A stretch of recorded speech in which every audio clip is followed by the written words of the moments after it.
Lecture number 4 Pashto کے مختلف لہجوں اور بولیوں کا تعارف۔ پشتو زبان مختلف علاقوں میں بولی جاتی ہے اور اس کے کئی لہجے اور بولیاں موجود ہیں۔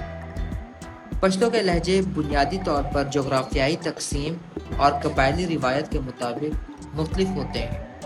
ان میں 2 بڑے اور نمایاں لہجے ہیں جنہیں عمومی طور پر مشرقی پشتو اور جنوبی یا مغربی پشتو کہا جاتا ہے۔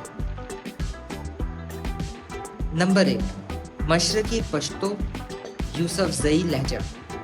یہ لہجہ پاکستان کے خیبر پختونخوا، پشاور، سوات اور قبائلی علاقوں کے علاوہ افغانستان کے مشرقی حصوں میں بولا جاتا ہے۔ اسے یوسفزئی پشتو بھی کہا جاتا ہے کیونکہ یوسفزئی قبیلہ اس علاقے میں آباد ہے اور یہ ان کی بنیادی بولی ہے۔ خصوصیات: اس لہجے میں آوازیں نرم اور رواں ہوتی ہے۔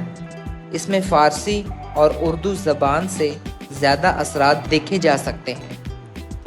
مشرقی پشتو کو ادبی اور معیاری پشتو سمجھا جاتا ہے کیونکہ اس میں ادب، شاعری اور تحریری مواد زیادہ ملتا ہے۔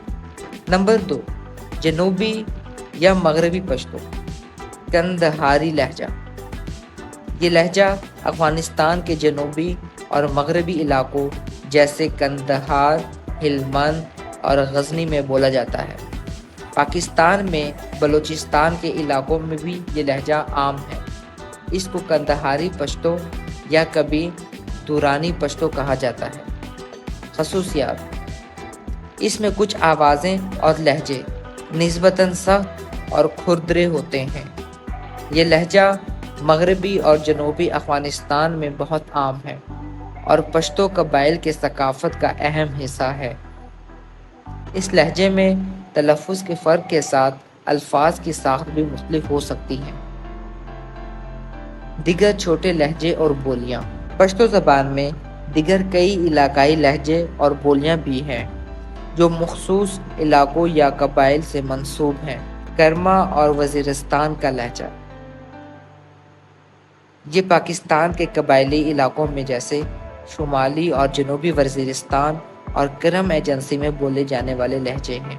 یہاں کی بولی کچھ منفرد الفاظ اور آوازیں رکھتی ہیں جو دیگر لہجوں سے مختلف ہو سکتی ہیں۔ بٹنی پشتو۔ بٹنی پشتو ایک قدیم لہجہ ہے جو پاکستان کے جنوبی حصوں جیسے ڈیرہ اسماعیل خان اور ٹانگ میں بولی جاتی ہے۔ یہ پشتو کا قدیم اور روایتی لہجہ ہے اور اس کے بعض الفاظ دیگر لہجوں میں نہیں پائے جاتے۔ شمالی افغانستان کا لہجہ۔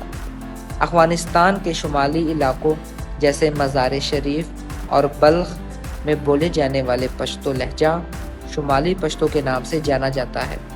اس میں فارسی کے اثرات زیادہ دیکھنے کو ملتے ہیں۔ لہجوں میں فرق کے اہم نکات: تلفظ میں فرق۔ ہر علاقے میں پشتو کی مخصوص آوازوں کا تلفظ مختلف ہوتا ہے۔ جیسے حروف اسکرین پہ آپ دیکھ رہے ہیں کہ آوازیں بعض علاقوں میں نرم اور بعض میں سخت بولی جاتی ہیں۔ الفاظ کا استعمال۔ بعض مخصوص الفاظ اور محاورے ایک علاقے میں عام ہو سکتے ہیں جبکہ دوسرے علاقے میں ان کا استعمال نہیں ہوتا۔ زبان پر دیگر زبانوں کا اثر۔ پشتو کے مختلف لہجوں پر علاقے کے قریب بولے جانے والی دیگر زبانوں جیسے فارسی، اردو، بلوچی، یادری کا اثر دیکھنے کو ملتا ہے۔ نتیجہ: پشتو زبان کے مختلف لہجے اور بولیاں علاقے، قبائل اور تاریخی عوامل کی بنا پر وجود میں آئے ہیں۔ اگرچہ پشتو کے تمام لہجوں میں بنیادی ڈھانچہ ایک جیسا ہے لیکن تلفظ اور بعض الفاظ کے استعمال میں نمایاں فرق پایا جاتا ہے۔